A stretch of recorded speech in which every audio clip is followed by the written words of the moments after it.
Hey, 12 days left. What's up? It's a culture detective here investigating your favorite movies, and today I'm going to be doing a movie review on a movie that I just finished watching like 10 minutes ago. But I was actually only finishing it because I actually watched most of it last night, and that movie is the new May December, directed by Todd Haynes and written by, hopefully I don't mispronounce this, Sami Birch. So, hold on. I'm so scared of mispronouncing things. Let me Sammy Birch? Sammy Birch, okay. So, May December is a new film. It stars Julianne Moore, Natalie Portman, and Charles Melton in a drama about Natalie Portman playing an actress in the story. And she's trying to, she's going to act as Gracie, who is played by Julianne Moore and is a real person. And Gracie essentially was involved in this huge scandal because she had an affair with a seventh grader back in the 90s, and that blew up on the tabloid news. And so Elizabeth, aka Natalie Portman's character, has to play Gracie in a biopic. And so what happened is that Elizabeth had to, get to know Gracie and talk in real life and get to know her in real life in order to play her. And this is actually really interesting because I've never quite seen a movie under this circumstance. It's a very particular thing. An actress wants to play a real person, so the actress visits the real person and hangs out with the real person and slowly learn about her. It's very particular, but that's actually a gold mine for very interesting conversations. Because again, you're trying to make friends with the person that you're playing, but you're not necessarily playing someone who is 100% like a great person, or I guess in the movie you're not depicting that person as 100% like a saint or something. So it's kind of awkward sometimes because you never really know if anything is real or if something is performative. Maybe Julianne Moore's character Gracie is performing in front of Elizabeth. Maybe she's pretending to be happy, she's pretending to be nice. Or maybe it's the opposite. Maybe Gracie or maybe Elizabeth is pretending to be kind and nice towards Gracie so that they could get along, when in fact the real ultimate goal for Elizabeth is to learn about Gracie. So there's always this push and pull. Like you never really know what's real, you never really know what's performative, and it creates a lot of very interesting conversations at the dinner table or like just anywhere else. It just creates this awkward tension.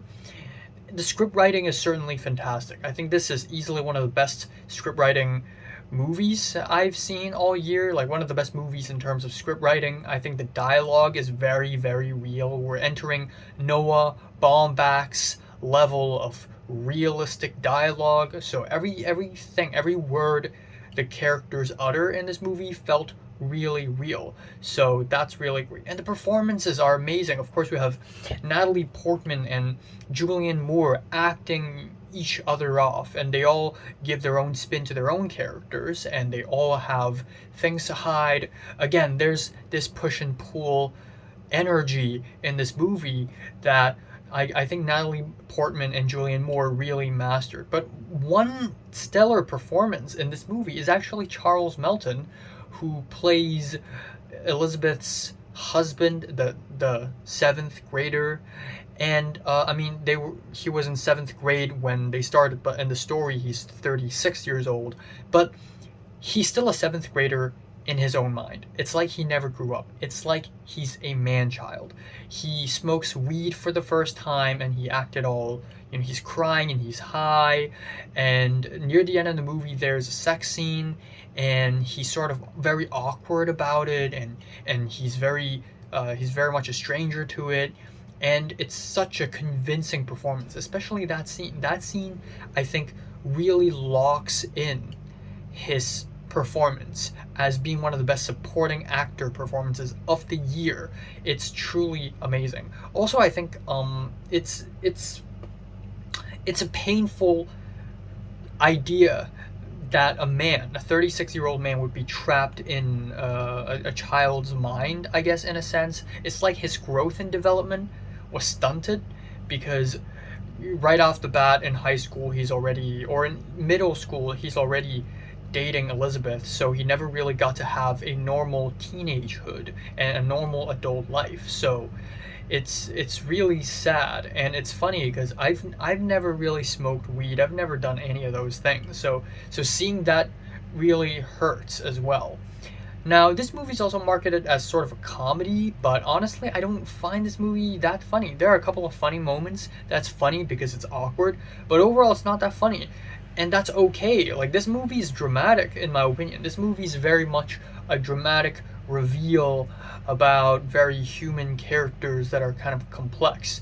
And the cinematography is pretty good for what it is. There are a lot of wide shots that are very steady, a lot of diffusion filters as well, which seems kind of silly. It's like all the film people nowadays use diffusion filters, but I feel like the movie's using it to sort of portray a warm, cozy 90s feel to it, when in fact it's taking place in the mid 2010s.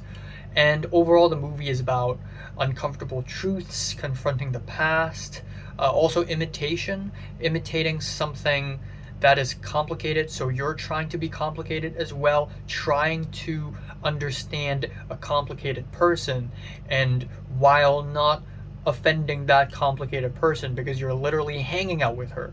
It's complicated. And it's really good. It's also about femininity. It's also about, Todd Haynes has a history of making movies about women, because his last movie is Carol with Kate Blanchett and Rooney Mara. But this one is truly good. This is a really, really good film and truly contender as top 10 or maybe top 20 movies of the year. I mean, there are just too many great films this year.